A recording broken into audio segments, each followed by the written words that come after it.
ምን እንዳደረገ ፋሲካ ይባላል።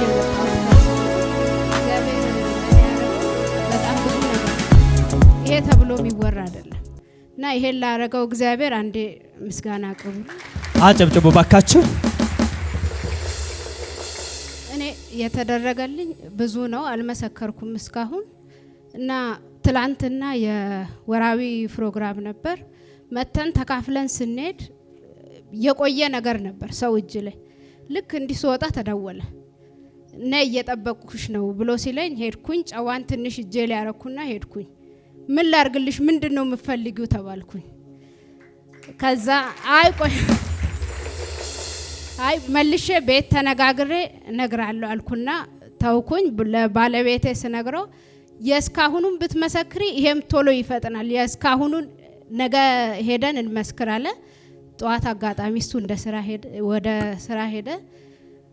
መጀመሪያ የተደረገልኝ እዚህ ቤት ባለቤቴ ብዙ ጊዜ አይመጣም ነበር።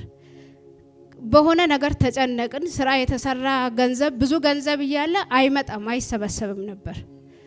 ቁጭ ብለን ተጨንቀን እያለ ለምን ቸርች አንሄድም አልኩት። አሁን እዛ ጫጫታ ውስጥ እሰሽ ልትሄጂ ነው አለ። ችግር የለም እንሂድና አስለቀቀን እንመጣለን አልኩት። መጣን። ቦርሳዬን ሳይ 100 ብር ነው ያለችው። አካውንቱ ላይ ሲሄድ ተዘግቷል፣ አካውንቱ አዘግተዋል። ከዛ መጣን። ሂጂ አንቺ ይዘሽ ሂጂ አለ። ማስለቀቅ አትፈልግም ስለው ተነስቶ ይዞ መጣ። ዘርዘርቶ እንዲህ ሲሄድ ወዲያው የሆነ ሜሴጅ ገባ። ወዲያው 117 ሺህ ብር ወዲያው ተለቀቀ። እዛች ጋር ያለን ቤት ሄድን። በጣም ደስ እያለን ሄድን። ቤት ልክ እንደደረስን ሌላ ሜሴጅ ድጋሚ ገባ። ይሄ ነገር እንዴት እየሆነ ነው አለ። ገና ብዙ ታያለ አልኩት። ቀጠለ እስካሁን እግዚአብሔር ይመስገን። ለጌታ ክብር ስጡ። ትንሹን ዘርቶ ብዙ ነው ያጨደው። ስለዚህ ለእናንተም አንድ መንገድ ነው። ሁለተኛ የሆነልኝ የዛሬ 15 ቀን ይሁን ከዛ በፊት አርብ ስለ ገደብ እየተሰበከ ነበር። እዚህ ጋር ቁጭ ብዬ ሶፍት በካርቶን በሶፍቷ የእግዚአብሔር ሰው ምሳሌ እያስተማረ ነበር። ሶፍቱን እንዲህ ሲያደርግ አጠገቤ ካለው ልጅ ዘልዬ ሶፍቷን ወሰድኩኝ። ከዛ የሆነ ቤት ውስጥ ከ15 ቀን በፊት በጣም የሰዎች ፊት ስናይ ቤት ውስጥ ትክክል አይደለም። በራሳችን እያወራን ነበር። ግቢ አምሽቼ ስገባ ያችን ሶፍቷን ከበር ጀምሮ ግቢ ሙሉ ዞርኩኝ። እንዲ ወደ 500 ካሬ ነው ሙሉ ቦታ እየቀደድኩ ሄድኩኝ። ለካ በእኛ ዙሪያ ስብሰባ ቤት ውስጥ ተሰብስበዋል። ልክ ቤት እንደገባን በቃ በሰላምታ የሆነ ቋንቋ ቤት ውስጥ ተመላለሱ። ይሄ ነው የማይባል ጦርነት ወጣ ቤት ውስጥ። በጣም ተጨነኩኝ። ጓዳ ገባውና ተንበረከኩ። ባለቤቴ ተከትሎ መጣና ምንም አትበይ ገደብ ሊነሳ ነው አለኝ። ከዛ አሜን ብዬ ወሰድኩኝ። ተስተካከለ። በንጋታው ገደቡ ሁሉ ጸጥ አለ። ለ6 አመት እያየው እየቆጨኝ ቆየውን ነገር እግዚአብሔር በማላስብበት ነገር አስተካከለልኝ። ለጌታ ክብር ስጡ። ለእናንተም አንድ ቃል ሊበላቸው። ፕሮፌት እንደዚህ ብሎ ነው ባለፈው የሰበከው። እሷን በእምነት ነው የተቀበለችው። እንደዚህ አለ፣ ማንኛውም ሰው ሊገድባችሁ ይችላል። የሆነ ነገር ብሎ ግድም ለእናንተ ሰጥቶ ከዚህ አታልፍም ሊልሽ ይችላል። ነገር ግን በህይወታችሁ ገደብ መጣስ ይሆናል በሚል ነው የሰበከው። ቀኝ እጅን ከፍ አድርግና አንድ ቃል ላውጣልኝ። ማንም ይሁን ከየትኛውም አንግል ይምጣ፣ በእውነት ይላችኋለሁ ገደብ መጣስ ዛሬ ሆነልህ። ጥሰት ይገለጣል። እና ሶስተኛ የሆነልኝ በጣም ብዙ ነው የሆነልኝ። ዋናዎቹን ነገር ነው የምናገረው። በሶስተኛ እናቴ በጌታ አይደሉም ቤተሰቦቼ። እግሯን ብዙ ጊዜ ያማት ነበር። ከዛ ብዙ አክም ቤት ሄድን፣ ብዙ ቦታ እስከ ሐዋሳ ምንም ሄድን፣ አልተሻላትም።